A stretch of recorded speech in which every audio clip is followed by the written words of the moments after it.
Hello दोस्तों, welcome to my YouTube channel. आप लोगों का फिर से एक नए वीडियो में स्वागत है, जिसमें हम बात करेंगे आतंकवाद पर। आप लोगों को पता ही है कि कक्षा 10 का हो या कक्षा 12 का हो, उसमें निबंध जो पूछा जाता है वह आपका 10 नंबर का पूछा जाता है। इससे पहले हम लोगों ने भी 4-5 निबंध पर बात कर चुके हैं। जो नहीं देखे हैं हमारे प्ले लिस्ट में जाके देख सकते हैं चैनल पर, तो वहाँ आपको मिल जाएगा। बहुत ही इंपॉर्टेंट सब था वो हमारा निबंध। तो आज हम लोग बात करेंगे आतंकवाद पर निबंध। तो आतंकवाद किस प्रकार से होता है उसको लिखना है। आतंकवाद क्या होता है, आतंकवाद की भारत में स्थिति क्या है, आतंकवाद से निपटने के लिए भारत क्या उपाय किया है, एवं आतंकवाद क्यों उत्पन्न होता है, आतंकवाद किसे कहते हैं, इन सभी बातों को जानेंगे। क्योंकि अगर आतंकवाद से निबंध जो पूछा जाएगा, आप लोगों को मालूम ही होगा, ये आपका 10 नंबर से पूछा जाएगा। 10 नंबर से जब पूछा जाएगा तो इसको पूरी डिटेल में लिखना होगा। आखिरकार आतंकवाद स्टार्टिंग कैसे होता है, आतंकवाद किस प्रकार से फैलता है, आतंकवाद का किस प्रकार नरसंहार करता है, इन सभी बातों को आपको लिखना होगा। क्योंकि ये आपका 10 नंबर का पूछा जाता है, कम से कम 1 से 2 पेज में ही लिखना होगा। तो इसलिए आपके लिए हम आतंकवाद के लिए पूरी अच्छी प्रकार से एकदम आसान तरीकों में लिख के लाए हैं, जिसे आप एक बार पढ़ेंगे आसानी से याद हो जाएगा। और इसका पीडीएफ लेने के लिए आपको जैसे पता ही है कि हमारा डिस्क्रिप्शन में टेलीग्राम का लिंक दिया गया है, आप वहां से हमारे पीडीएफ को डाउनलोड कर सकते हैं। तो चलिए बात करते हैं आतंकवाद पर निबंध। तो सबसे पहले जानिए आतंकवाद क्या होता है। ताकत के बल पर किसी को आतंकित कर उसकी इच्छा के विरुद्ध काम करवाना या अपनी मनमानी चलाना आतंक कहलाता है। आतंकवाद क्या है, सबसे पहले आतंक को समझेंगे और उनके बाद आतंकवाद को समझेंगे, है ना। तो सबसे पहले आतंक क्या है।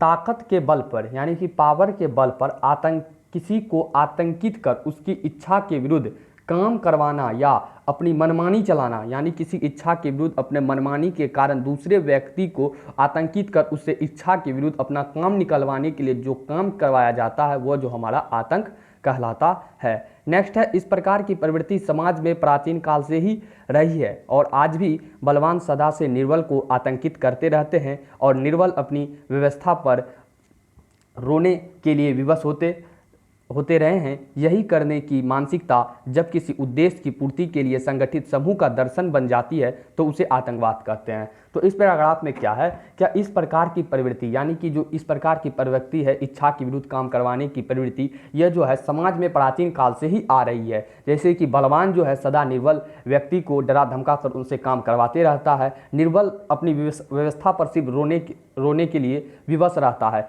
यही करने की मानसिकता, यही करने की जो सोच है, जब किसी खास उद्देश्य की पूर्ति के लिए संगठित बन जाए, संगठन बन जाता है, यही जो मानसिकता है, क्या बलवान लोगों द्वारा निर्बल लोगों से इच्छा के विरुद्ध उनका काम करवाना जो आतंक कहलाता है। जब यह समूह, यही मानसिकता जब एक उद्देश्य की पूर्ति के लिए संगठन का रूप ले लेती है, तब वही हमारा आतंकवाद कहलाता है। आई होप आपको आतंकवाद क्या होता है वो समझ में आ गया होगा। नेक्स्ट पैराग्राफ में है, देखिए पैराग्राफ चेंज करना बहुत ही इंपॉर्टेंट होता है, क्योंकि पैराग्राफ चेंज करने से पता चलता है कि आप कहाँ कहाँ कौन से बातों को लिखे हैं, और जो कॉपी जांचने वाला होगा वह आपका ग्राफ बाय ग्राफ पढ़ने में भी आसानी होगी और आपको नंबर फुल नंबर मिलेगा। ठीक है, फिर नेक्स्ट है, वस्तुतः आतंकवाद सामूहिक हित के विरुद्ध चंद सरफिरे लोगों और उग्रता और असामाजिक का पर्याय होता है। जब हम चोरों का आतंक, डाकू का आतंक, अपराध का आतंक की बात करते हैं तो अस्पष्टता यहाँ कोई दर्शन नहीं, स्वार्थ साधन की बात नहीं, इसलिए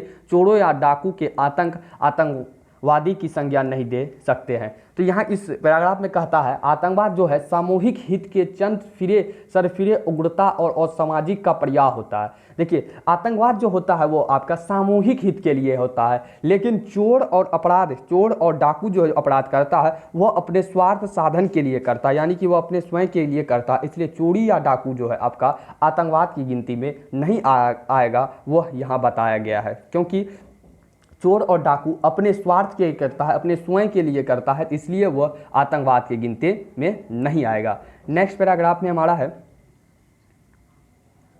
आतंकवाद किसी राजनीतिक लक्ष्य की प्राप्ति का उद्देश्य, आतंकवाद जब किसी राजनीतिक लक्ष्य की प्राप्ति का उद्देश्य बना लेता है तब उसे आतंकवाद की राजनीति कहते हैं, जिसका सीधा अर्थ है कि आतंक के बल पर सत्ता प्राप्त करना। इस तरह के कार्य वे लोग करते हैं जो शक्ति और क्षमता में कम होते हैं, लेकिन उच्चतर महत्वाकांक्षी से बुरी तरह ग्रस्त होते रहते हैं। पंजाब को देश में अलग करके स्वतंत्र देश बनाने और उस देश की राष्ट्रपति, प्रधानमंत्री आदि बनकर अपनी महत्वाकांक्षा पुष्ट करने का सपना देखने वाले खालिस्तान ने नारा देकर हत्याओं की दौड़ कायम कर लोगों की आतंकित करने का प्रयास किया। वर्तमान में उसी शैली में कश्मीर को अलग करने का आतंकवाद की प्रक्रिया शुरू है। तो इसमें जो इस पैराग्राफ में क्या कह रहा है, क्या राजनीतिक आतंकवाद भी होता है। जैसे कि आतंकवाद जब राजनीतिक लक्ष्य की प्राप्ति के उद्देश्य से आतंकित करता है तो वह आतंकवाद की राजनीति कहलाता है। इसका एक उदाहरण लिया गया है, जैसे पंजाब के बारे में आप लोग पॉलिटिकल में पढ़े होंगे, तो उसमें बताया गया है क्या उसमें जो है पंजाब जो है अलग राष्ट्र की खालिस्तान का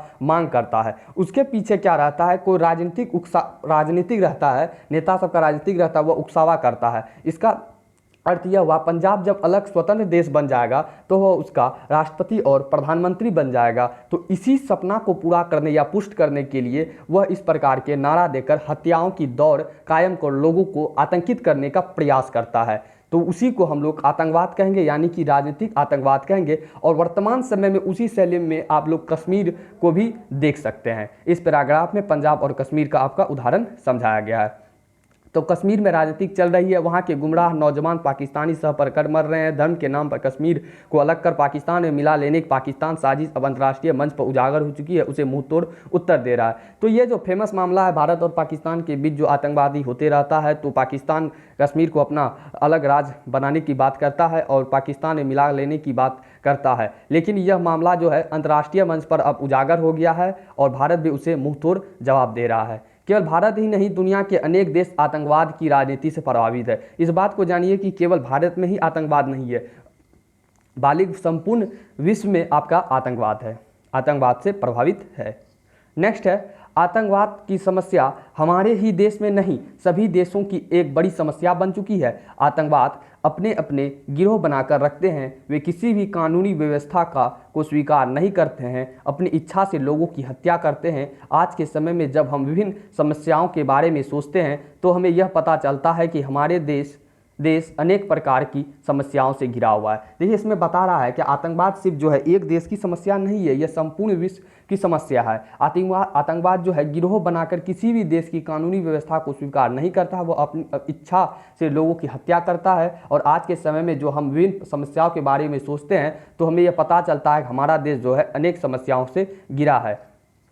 जैसे कि एक तरफ भूखमरी, दूसरी तरफ बेरोजगारी, कहीं पर अकाल पड़ रहा है तो कहीं पर बाढ़ अपना प्रकोप दिखा रही है। इन समस्याओं में सबसे बड़ी समस्या आतंकवाद की समस्या है, जो देश रूपी वृक्ष को धीरे धीरे खोखला करती जा रही है। भारत देश में कुछ अलगाववादी शक्तियां जो पथभ्रष्ट नवयुवक हिंसात्मक रूप से देश के बहुत से क्षेत्रों में दंगा फसाद कराकर अपनी स्वार्थ सिद्धि में लगे हुए हैं। तो इसमें बता रहा है कि देश में एक तरफ देखा जाए तो भूखमरी, दूसरी तरफ बेरोजगारी, कहीं अकाल पड़ रहा है। तो इस प्रकार की घटना जो है वह प्रकोप दिखा ही रहा है। लेकिन सबसे बड़ी समस्या उसमें आ जाती है आतंकवाद। उसमें क्या होता है, आतंकवाद क्या करता है, देश रूपी जो वृक्ष है हमारा उसको खोखला कर देती है। क्योंकि भारत देश की कुछ अलगाववादी शक्तियां जो है पथभ्रष्ट नवयुवक हिंसात्मक रूप देश के बहुत से क्षेत्र में दंगा फसाद कर देता है, जो अपनी स्वार्थ सिद्धि में लगे हुए हैं।